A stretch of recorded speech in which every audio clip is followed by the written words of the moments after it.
Man is the victim of a hit-and-run driver. We hear from potential witnesses. And police get the green light for military-grade firepower. Do agencies in mid-Michigan have plans to use it? Live and local with coverage you can count on. This is WNEM-TV5 News at 11. Thousands are being rescued in Houston, a city under siege as water rises from the tropical storm that was Hurricane Harvey. Thanks for joining us tonight. I'm David Custer. And I'm Meg McLeod in for Colette Boyd. What's happening in Houston may be more than 1,000 miles away, but it's hitting too close to home for a mid-Michigan man. TV5 Scott Walczak joins us live in the Continuous News Center with his story. Scott. David and Meg, the pictures out of Houston are hard to look at, but it's even harder when the people in those pictures are your loved ones. Tonight, I caught up with a local man living that nightmare. You okay? I love you. DeMarcus Moore's 5-year-old daughter Andrea and her mother Adrian live in Houston, hit hard by Hurricane Harvey. This is a photo taken just down Adrian's street. I'm getting a little nervous. I am, because it's like the water is not going to recede anytime soon, and the rain just keeps coming. She's thankful she lives in a third-floor apartment, but the scary thing is, Adrian says she and her daughter don't have many supplies left. Even if I wanted to go to a grocery store, I couldn't because we're locked in. The water is keeping us in the apartment. With DeMarcus living in Saginaw, the distance of more than 1,000 miles is keeping him from the people he loves the most in their time of need. He says it's hard. It makes me feel powerless, but it's nothing I can do technically, but I'm trying to find any way I can do what I can do to make sure they're safe. DeMarcus checks in on them constantly on FaceTime. The distance and the storm won't keep this father's love away. I miss you, okay? Everything gonna be okay, okay? As for Adrian, she's heard Harvey isn't quite done yet as round 2 of the storm continues to drop heavy amounts of rain in Houston. And if things get bad, We'll just have to call for somebody to come and get us out. and DeMarcus prays that they'll be able to. I just gotta have faith in God. I gotta put all my trust in God and make sure and hope they're okay. Hope they can get help and hope they can get out the situation. Adrian says she's seen the National Guard in her neighborhood and hopes they can help her and her daughter if things get worse. Reporting live in the Continuous News Center, Scott Walczak, WNEM-TV5. All right, Scott, thank you. At least 2 people have died in the floods on the Texas coast from Harvey, but officials are working to confirm whether a family of 6 was swept away. Thousands have been rescued so far, and they include the most vulnerable, such as the disabled, the elderly, children, and babies. Nobody's kept count. The count isn't the important thing. It's getting people out of dangerous situation. More than 12,000 National Guard troops are in the area. The damage from Harvey is pushing up prices at the pump across the U.S. Nearly 1/3 of the nation's refining capacity sits along the Gulf Coast. Many plants that turn crude oil into gasoline are shut down. A AAA spokeswoman says that's part of the reason the national average for gas shot up 4 cents this past week, and prices are expected to go even higher. Drivers across the country will see anywhere from 5 to 10 cents increases at the pump, and even more in some parts of the Gulf Coast.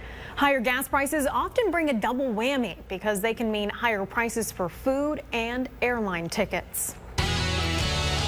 Well, more rain possible for us as you take this live look at Bay City and Flint, and parts of mid-Michigan are facing flood advisories. Here's Chief Meteorologist Brian Bachman with your overnight forecast. Hi, Brian. Hi there, David. That's right. Those showers and thunderstorms, some of which have been producing some heavy rain, have been most numerous across the thumb for most of the afternoon and well into the evening. And that repeated rain has resulted in, well, quite a bit to fall. And with that in mind, we have a flood advisory that remains in effect until 12:30 in the morning for parts of Sanilac, Tuscola, and Lapeer counties. Radar estimates alone in some of the heavier pockets come in about 2 inches worth of rain across that advisory area. So some flooding in low-lying areas and poor drainage areas is possible. But the good news is that as we switch over to the First Warn 5 pinpoint Doppler radar, you can see that a lot of that rain, while it's still there in the northern half of parts of Sanilac counties, you can see that it is weakening in intensity. So we should start to see things dry out momentarily, at least over the next few hours.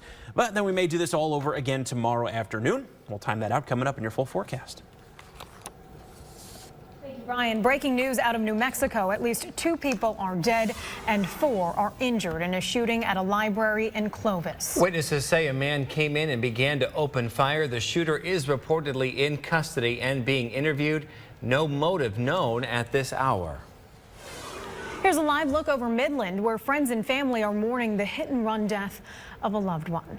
The victim was struck Saturday night, and the person who hit him is still on the run. Investigators say Keith Taylor of Midland was struck as he got out of his car in the northwest Michigan community of Mesick. People in the area at the time say they heard a gut-wrenching noise the moment it happened. We were just standing outside, and I was talking to somebody. All of a sudden we heard a noise, big noise, like somebody hit the car. Well, they just kept going. So they had to know they hit. They had to. Investigators are looking for a dark SUV or a white sedan. Taylor worked at Dow Chemical and was co-owner of Espresso Milano in downtown Midland. Visitation is Thursday from 3 to 7. His funeral is Friday at 11. Arraignment tomorrow in the hit-and-run death of a Catholic sister. A 33-year-old man will face felony charges for the August 17th death of Sister Joseph Marie. Police in Alma say they arrested the suspect on a citizen's tip. He could appear in Gratiot County District Court as early as 8.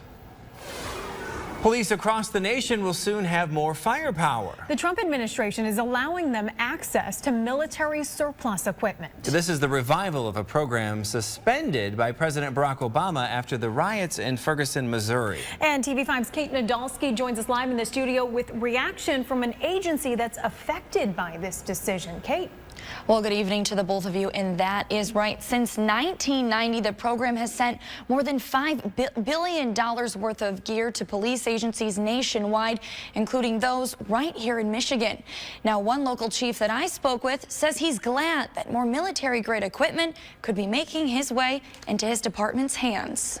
President Trump said he was a law and order president, and steps like this prove that. That step by the president reversing a restriction on military hardware for local police departments, meaning more heavy-duty military-grade equipment will soon end up in the hands of our local police forces. And this program really helps police department to maintain the level of service to help protect the public.